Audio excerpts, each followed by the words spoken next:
Kukamilika kwa mradi wa maji Msumi kunaenda kunufaisha wakazi wapatao 47,862 kutoka maeneo ya Msumi A, Msumi B na Msumi C ambao wako ndani ya mtaa wa Msumi kata ya Mbezi. Mafanikio ya utekelezaji wa mradi wa maji Msumi ni kama ifuatavyo. Mpaka sasa hivi tumelaza kilomita 14.49 za bomba. Pampu yenye uwezo wa mita za ujazo hiyo imeshaletwa na imeshapokelewa.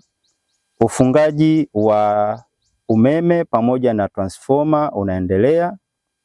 Ujenzi wa sampu yenye uwezo wa lita 125,000, lita 125,000 unaendelea na kujengwa.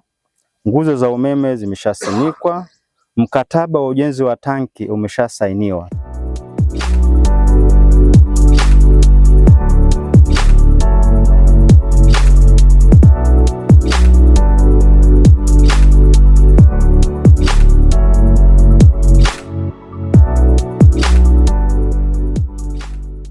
Mheshimiwa Mwenyekiti, pia tukiangalia katika ramani, hapa tunapozungumza ni eneo hili, hapa tulipo ni hapa katika hili eneo.